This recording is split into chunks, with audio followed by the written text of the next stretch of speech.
Hi there, this is Laura from Pink Leopard. Just going to walk you through a strategy that we're working on with one of our clients and just taking a look at some of their numbers. Something that we often get asked is, well, how do we know that working with you, that you know what you're doing? So that's obviously why we're going to run this quick video, show you some of the numbers that we're working with our clients, and hopefully you can get a better understanding of our expertise in working with Facebook and Instagram advertising. So this is for an outdoor apparel company. So they have a slightly higher average order value. So something that we're taking into consideration with this client is that customer journey. So we always start off with a minimum viable funnel and always recommend that you do the same. So initially we started off just with a top of funnel and bottom of funnel. So if you don't understand what that means, basically the top of funnel is the awareness phase. So that's targeting a cold audience and trying to get them to take a look at the brand and trying to get them to filter through to your website. And then the bottom of funnel is that retargeting phase where they've been on your site or they've added to cart and we're trying to get them or give them a sweetener to come back and actually purchase. And that's the conversion phase.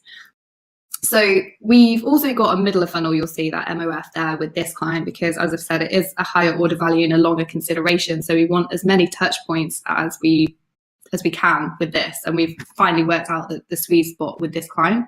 We've been working with them now for the last few months. So we're still testing, always testing, obviously a heavier testing phase in the first sort of at least 3 months to find what's working. So we're still really in that phase with the client at the moment, within that sort of 3 to 6 month phase now.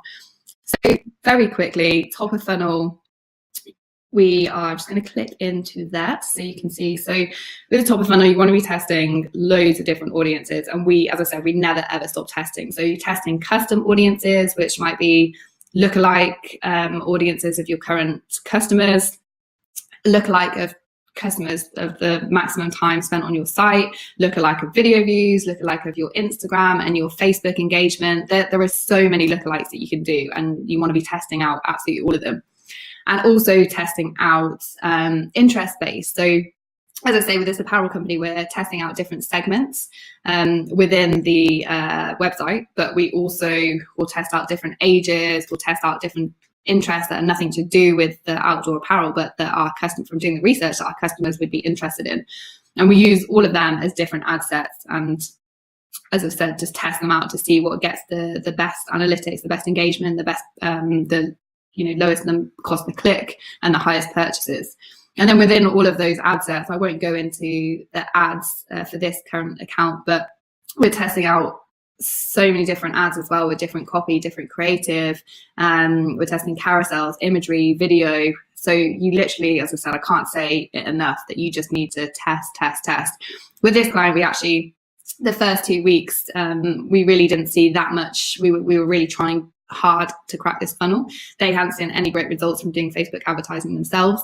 And then after the 2 weeks, just from testing different things, that's when we started to crack it. And now we're really starting to get some incredible purchases coming through this funnel. And then we can just keep putting more money in at the top and getting more money out at the bottom. So our top of funnel is sitting at a 2.13, which is okay.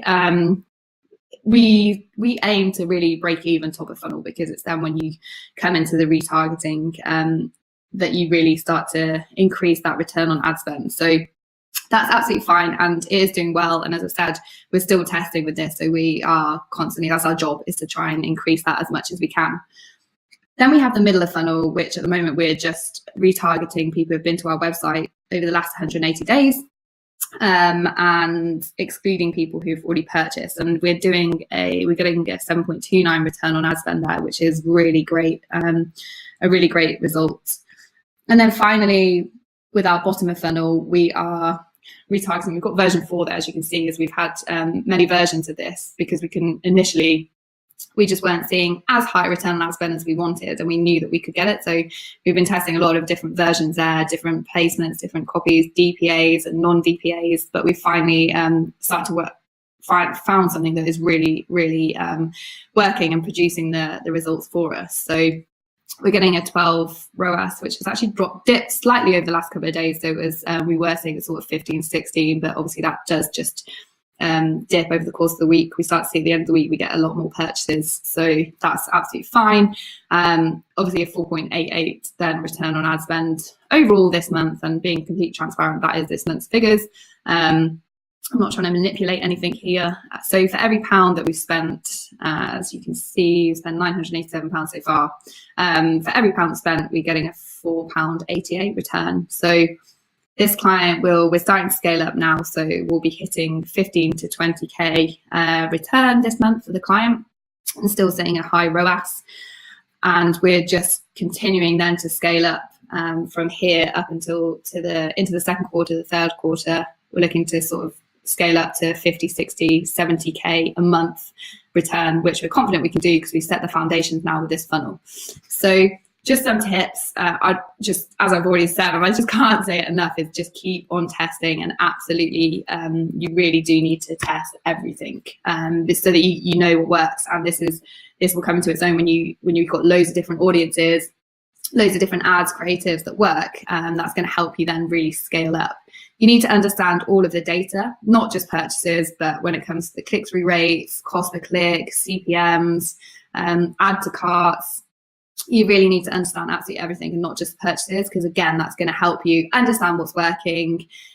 Let some of the ads run that need to run a bit longer to get the purchases, and also the journey of your customer. So for this one, as I've already said, it's a higher order product. It takes a lot longer for them to consideration phase for them to purchase. So we've got that top of funnel, middle of funnel, bottom of funnel. So we're getting them from brand new, having never seen or heard of this brand before, all the way down to then purchasing. But just start off with a basic funnel, start off with your top of funnel and your bottom of funnel. If you've got enough traffic there, you can run the bottom of funnel to retarget, see how that goes, and then start to segment out, start to put in your retargeting stacks and make your funnel then as long as it needs to be. So I hope that helps. Hopefully it gives you some tips. It shows that it shows a real live account that we're working on. Happy to answer any other questions, but if you're not very confident with Facebook advertising and you really want to grow your brand, find someone who knows what they're doing and just work with them, because it will cut out a lot of time, a lot of money wasted on sort of faffing around trying to do it yourself. But as I said, happy to answer any questions, and yeah, hopefully that gave you some good advice.